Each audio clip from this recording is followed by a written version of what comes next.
Hello, my name is Emily, and today we are working on part 2 of my Finisher Frog series. Part 1 was mostly the frog portion of the Finisher Frog. I didn't frog everything that I should have, I'm going to be honest. Looking back and editing the video, I was like, oh girl, you straight up said, I'm not going to frog this right now, I'll do it later. That was not the point of the video, right? So we're going to go back and do more of that in part 3, but for now, for part 2, we are going to work on finishing our first project. This one, I need to finish it in the next 48 hours. It is the Mollie the Bunny pattern, which looks like this. I got the head and the ears and the body done back in October 2024, so I still have to do the arms, the legs, the tail, the shirt, and attach everything. I think my first portion of it took about 6 hours, so I'm hoping I can stick to that, if not shorter, because I need to finish this in the next 48 hours. We are going down for Thanksgiving to visit family and to see everybody, and I really want to be able to exchange the gift with them then, especially because it was supposed to be for my niece, who last October had not been born yet, and now is over a year old. So, oops. My bad. Anyway, wish me luck. I think I can get it done, but this is my first time ever making any sort of amigurumi. So this project for a more experienced crocheter would probably only take a few hours. For me, it is a lot of work, a lot of learning, and a lot of struggling. So without further ado, let's get into it.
It's a great thing I went through all of my yarn yesterday, because now I know exactly what I have, and something that will match that pink I'm using is this cute white, and plus it's also very thin like the yarn I'm using, and I think this will make the perfect stripe for the bunny's little t-shirt.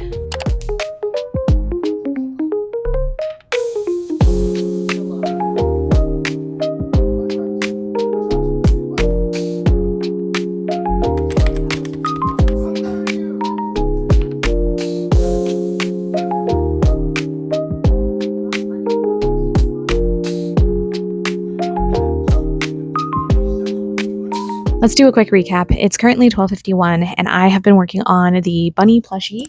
Here she is. Oops. This bunny plushie all morning. Here are the legs, the arms, and the very adorable nubbin of a tail. I still need to make the shirt that the little rabbit will wear, but that I'm going to do at the end once I finish stitching everything together. I've been putting this off literally for a year, and for this to have taken like 4 hours, maybe less. It's pretty crazy that this could have been off my whip shelf so long ago. The other thing I don't love is how kind of heavy the head is. So like it can't really support her own head, but I've never made a plushie before. This is my first one. And I gotta say it's turning out pretty cute. There are definitely things I would change in it. This is where we're at. And honestly, it's for a 1-year-old. So she's not gonna know. Now we're gonna get back into it, stitching the arms and legs on and continuing with the little shirt. But yeah, I'm very proud of myself. I did not expect myself to start finishing up a whip. Oh, and is this because I don't want to work on my other project that I started last night? Stop coming at me like that with your accuracy. Yes, it is a little bit. I want to do a quick check-in on that as well. Here it is. I got into the first decrease, so I'm 3 rows in, 3 1/3 basically. Yeah, just this far. Still have a lot of work to do on this, but this I don't actually have to gift until Christmas actually. And this I need to have ready for when we head down to visit family on Friday, which is tomorrow. So I need to finish this today. Okay, let's get back into it. Let's finish it off. Oh, and by the way, the pattern I'm using for this, I don't know if it has the name on this page. I didn't print out the first page. I'll link it below, but it's a free pattern. It's called Mollie the Bunny, and it's a kid's toy. It's intermediate crochet, and I found it for free on Love Crafts, so I will link it. It's very easy to follow.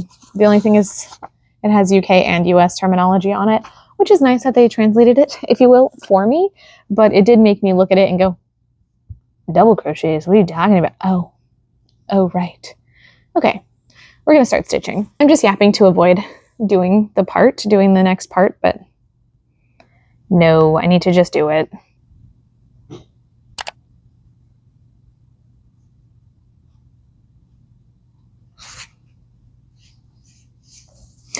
Okay, the arms you're supposed to do along with the shirt, so we're going to do the legs instead. Stitch his freaking legs on crooked. God damn it.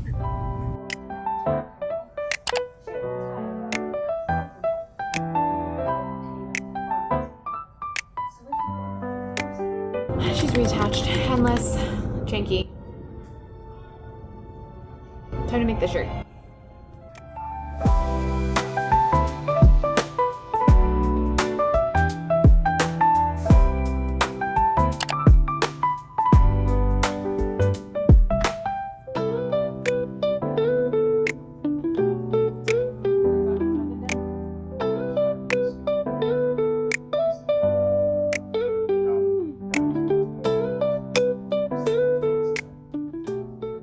It is 3:50 p.m. and I'm officially done crocheting everything and attaching everything. Now I just have to weave in the ends, so let's go.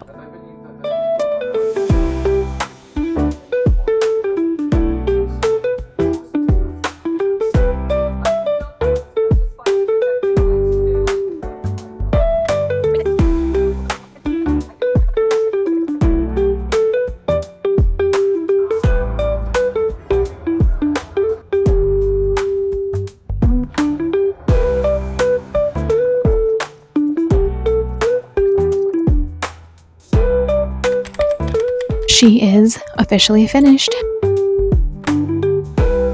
She's so cute. It's time for the project recap for Mollie the Bunny. I think that this turned out surprisingly well, especially considering the fact that it sat on my whip shelf for over a year. Today, I spent about 6 hours probably working on it. I did both arms, both legs, and the sweater, as well as attaching everything together. So I think before my first session working on this back in October 2024, so over a year ago, I probably spent about 6 or 8 hours working on the head and the body and the ears, but a lot of that was due to my own inexperience. Because I'm very inexperienced with amigurumi, there's a lot of uneven stitching, which you can maybe see some of the stuffing showing through. I really wish I had known about yarning under before I started this project, but by the time I learned about it, there was no way I was going back and restarting everything. I also think I could have used probably a smaller hook size just to make sure that the gaps in the stitching was a little bit smaller without having to freaking crank on the tension. I was pulling hard and I was getting hand cramps, honestly. Another big thing I learned making this amigurumi was that I need to pay attention to the order things are attached together. I didn't even consider that there's a specific order things are supposed to be attached in. I finished the head, I finished the ears, I attached them. I finished the body, I attached it. I finished the legs, they got attached. And then the only thing I thought of was like, oh, maybe I should wait to do the arms so I can do the sweater. And then when I started making the sweater, I quickly realized this tiny neck hole for the top was not going to fit over the head or the body. So I had to crochet it directly onto the doll, which led to some fun yarn tangles, but I managed to make it through.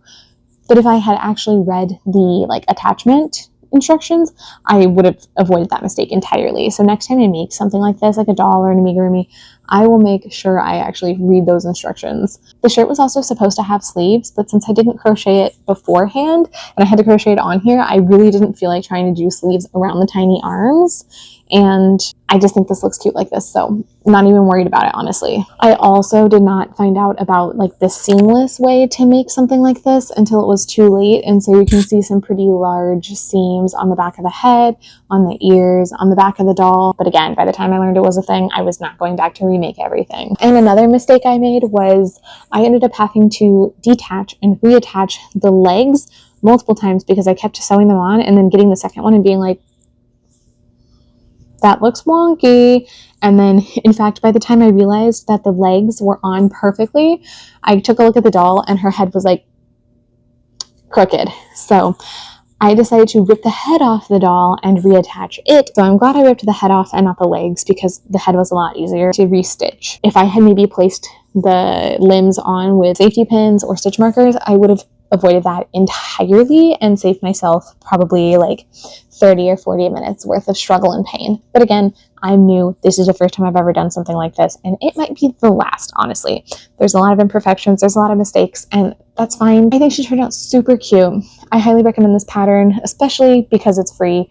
If you know how to make the head stand up a little bit straighter, please comment them down below. So I have to get her in a little present box and wrap her up, maybe get her some little tissue paper bed to lay in, and then we're going to be putting it into a gift bag for my little baby niece. All right. Are you are you surprised that I am that I actually finished it? Because I was shocked. I'm going to be honest. I did not think I was going to be able to get it done. I was really hoping I would get it done, but I wasn't entirely sure because, like I said, my first time ever making an amigurumi, I did have a lot of things I didn't like about the pattern, or rather the way I did the pattern. I don't think it's necessarily the pattern writer's fault. I think it's inexperience showing on somebody who's never done this before. But I'm gonna be honest, amigurumis are not for me. Now when I go to a craft sale and I see booths with the turtles and the bunnies and the dogs that people like constantly complain about seeing too much of, I'm sorry, no, that's fine. Like, keep making your loaf cats. I'm never gonna do that shit. I hate it. That was horrible for me. But if it's great for you, like, that makes me so happy, because then other people get to enjoy crochet and get to have gifts without having to make the terrible things themselves. Okay, I'm being so dramatic, but I don't know why this was so awful for me. I'm very proud of myself for getting this done, even if I'm not 100% happy with the results. That's just kind of how it goes sometimes. And although I forgot to film it, I did get it wrapped up really cute. I gave it a little bed of tissue paper. She was ready to go. And then right before we were leaving to go and visit family, there was a horrible winter storm, and we ended up not being able to go and do our Thanksgiving plans anyway. We did drive down and exchange gifts still, which I was very happy about, because I was like, why the hell did I just freak out about this for the last 24 hours if I didn't even have to have it done? Like, we're not even going to see them, but it's fine. Everything's great. I ended up getting it done. We exchanged gifts, and honestly, it's been a few weeks since I filmed all of that, and I got to see the kid open the present, and it was so freaking cute. She was really excited. I wish I had screenshotted some of it or like screen capped it, but I forgot. I'm very happy with how excited she was. I was very scared that, you know, when you give a child something, you never really know what the reaction is going to be, and I have seen many kids react to plushies or stuffed animals or handmade gifts by just like picking it up and throwing it. And she didn't even do that. She picked it up and she held it with her. She went and showed both of her parents. She's only a year and like a month old. So it was really, really cute to get to see that. And I was, it made me really happy. It made me feel like the work that I did was actually worth it. It just made me feel very proud of myself. And even if I wasn't 100% happy with the results, it was a great reminder that other people don't see that. Other people don't know your mistakes, and they can't tell when something's not perfect the way that you can when you make something. And so it was just a really good reminder to kind of curb my perfectionism and to remember that although, yes, making something perfect is important to me, it's also important to me to get things done. Because at the end of the day, a perfect project sitting on a shelf doing nothing, collecting dust because it's unfinished, is not actually perfect because it's not finished. But an imperfect project that's done is still usable, useful, and enjoyable by everybody, or by at least the people I give it to. So I'm going to hang on to those positive feelings as we move into episode 3 of my Finisher Frog series, where I'm going to be working on the star blanket that I started for my sister that I'm supposed to give her for Christmas. And I started it in May 2025. So 6 or 7 months ago, which is not that bad. But considering today is December 17th and I need to have this done in 8 days. That's right, 8 days. Hopefully before that, because my sister is actually going to arrive at my house in 5 days. So I need to finish this blanket in the next 5 days. Wish me luck. It's a 6-day star blanket, so 1, 2, 3, 4. Oh shit! I should hopefully be able to get it done. So the blanket is going to be the focus of episode 3, but I also want to do a couple quick projects like finishing off the black beanie and possibly finishing off the granny square bag. I also, so that it doesn't end up being a whip sitting on a shelf forever, need to finish the hooded scarf that I started for my friend for Christmas. And additionally, my cat is Felix, stop it. For now, thank you for watching part 2. I will see you soon for part 3, and wish me luck that I can finish all this stuff in the next 5 days. Bye! This is the stinkiest boy. He wants to be involved so much. He actually doesn't want to be involved at all, but he's hungry because his food time is 9 o'clock and it's 9:03. So he's really mad that I haven't given him his dinner yet, and because of that, he is making filming an awful pain. I don't even have my mic near me, so I don't know if you can hear any of this, but just know that this is the little man who's shaking the camera. And I love him. Okay, that's all. Bye!